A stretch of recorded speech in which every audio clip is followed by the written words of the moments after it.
Salut la Bulls Nation, je suis vraiment désolé pour tout- toutes ces semaines sans vidéo. C'est un peu pénible, j'ai pas vraiment eu l'occasion d'en faire autant que j'aimerais en faire.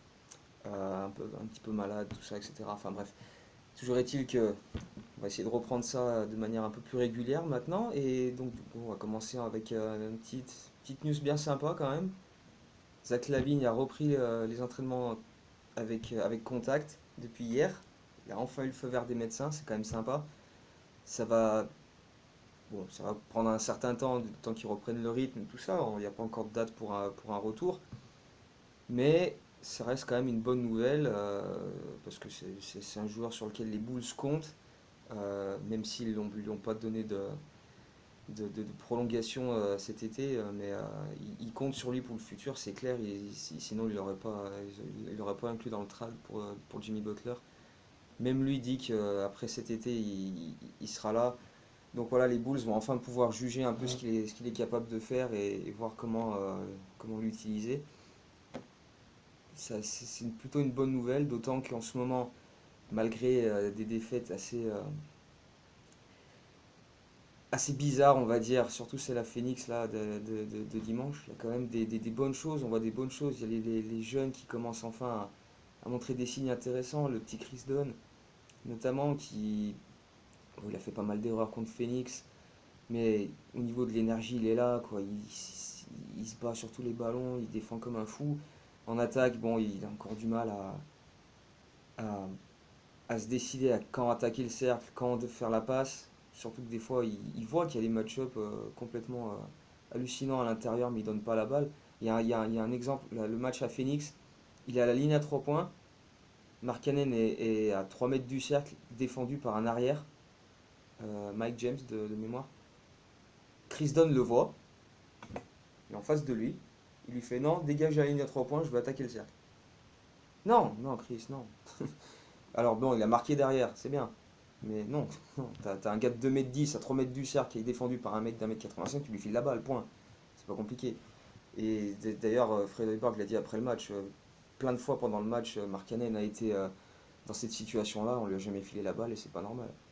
Donc voilà, au niveau de la lecture du jeu, il y a encore du mieux à attendre de sa part, mais on sent quand même qu'au fil des semaines, il monte en puissance. Son match contre Charlotte a été très bon par exemple. Et voilà, au niveau de sa gestion, il perd moins de ballons aussi, même si bon, ça passe dans le dos en fin de match à Phoenix qui va en tribune, ça fait un peu flipper, mais globalement, il est quand même plus solide. Un autre joueur qui fait plaisir en ce moment, qui est même devenu titulaire à force de faire des bons matchs, c'est Denzel Valentine. Et lui, franchement, autant j'en attendais pas beaucoup, mais là c'est vrai que ces dernières semaines, il me plaît de plus en plus. Il a moins de déchets dans sa sélection de tirs, il prend moins de tirs n'importe où, n'importe comment. Ça arrive encore un peu, c'est normal, hein, il va pas changer comme ça. Mais enfin, il a quand même là aussi une progression très notable et en espérant que ça continue dans ce sens-là, parce que c'est vrai qu'il est un peu habitué aux montagnes russes, donc voilà, espérons qu'il poursuive sur cette lancée. Et puis évidemment, on a Markkanen qui continue d'être bluffant, bluffant de simplicité dans son jeu. Il force rien du tout, il laisse le jeu venir à lui. Il force pas de shoot, tu vois. Et pourtant, la plupart des ballons qu'il a, il les aide à la ligne à 3 points. Bon, alors il a une super adresse à 3 points, mais j'aimerais vraiment le voir un peu plus souvent servi à l'intérieur quand il est marqué par des gars d'1 m 85, quoi. En plus, on a vu contre Phoenix, même avec des types de sa taille face à lui, il leur met des fadeaways à la Nowitzki sur la tronche. Donc, je veux dire, il n'y a pas de raison de ne pas le servir, quoi. Donc, voilà, on a ce petit trio-là qui fait quand même vraiment plaisir en ce moment. Alors après, tu as toujours des Lopez, même s'il a été un peu moins bien cette semaine, mais il reste quand même très solide. Par contre, il y a des joueurs comme Zipser qui ont totalement disparu, qui apportent rien du tout. Que ce soit défensivement, offensivement, on ne le voit pas. Il est totalement sorti de la rotation et avec le retour prochain de David Nwaba, il va certainement pas revenir tout de suite. Euh, Sherian Grant, c'est encore laborieux, hein,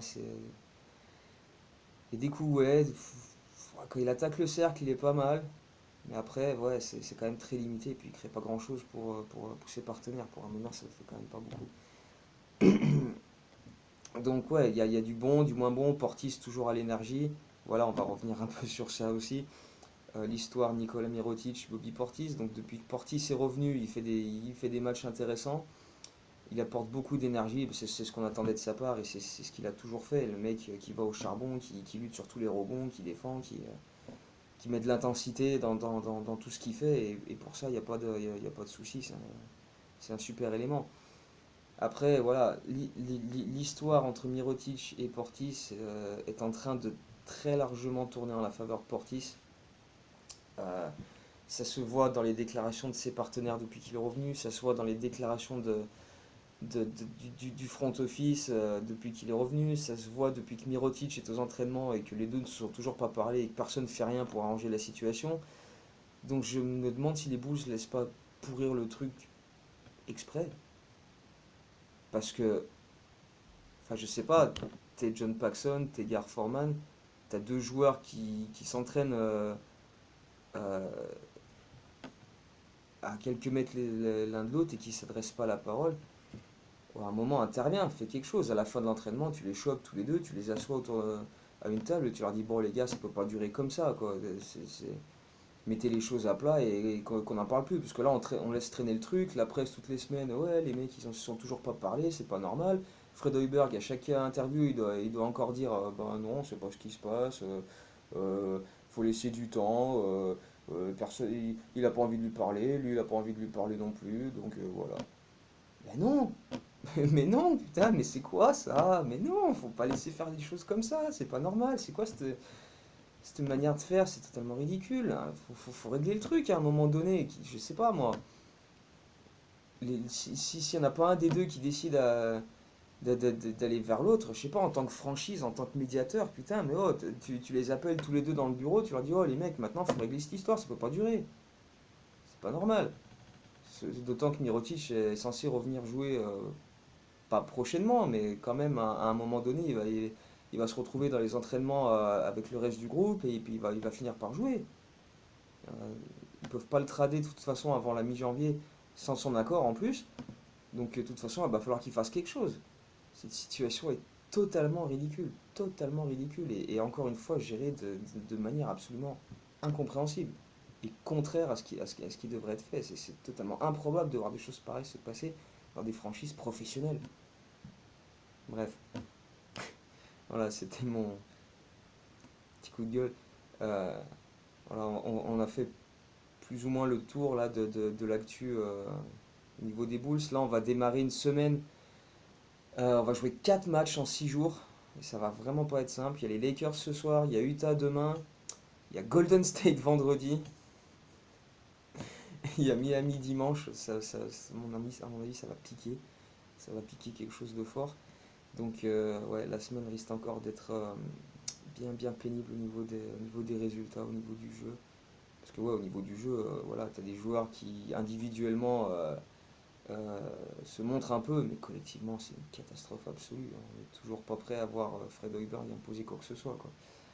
Donc on va quand même observer ça, parce que ça reste intéressant à suivre et passionnant, mais c'est clair qu'il ne faut pas s'attendre à des miracles, quoi. Donc voilà, encore une fois, désolé pour le manque de vidéos dernièrement, je vais me rattraper, je vais en faire un peu plus. Là d'ailleurs, je vais vous poster celle-ci et puis je vais enfin vous faire cette vidéo tellement tant promise avec toutes vos questions. Merci d'ailleurs de toutes celles que vous avez posées, ça fait plaisir.